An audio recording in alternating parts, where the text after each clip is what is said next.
Okay, hi. Hey. You just watched, or you should have just watched, Peter Hunt talk about the Golden Age a little bit and talk about some of the ways in which writers wrote at the time. So those are conventions. Conventions of literature are the things that we come to expect, the things like tropes and plot and kinds of characters and motifs that we come to expect from a particular genre.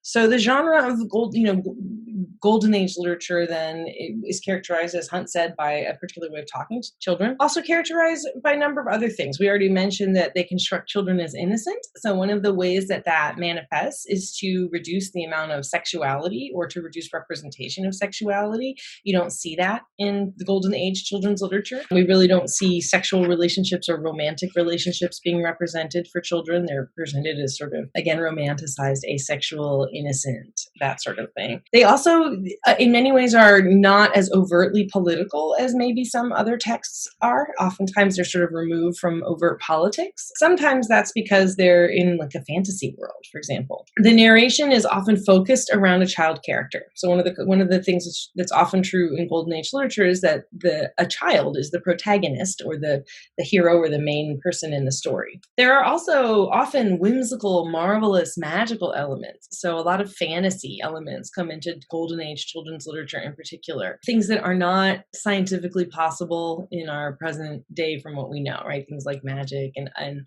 oftentimes there's another world. You'll go from one world to another world. That world is a more magical world rather than our world. Sometimes it's not that way, but that's very, very common to have an other or a secondary world. Often there's a feisty heroine or sometimes Golden Age literature will be focused on a young lady.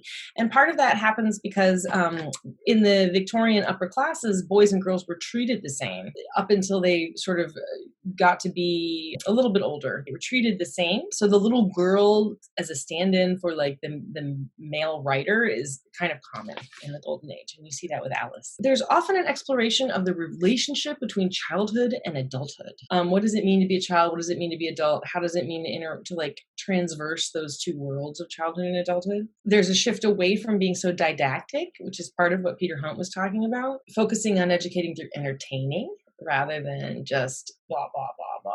And there's a reliance on visual narrative quite frequently in Golden Age literature. Golden Age literature is known for being paired with these really important writers would be paired, with these really important illustrators.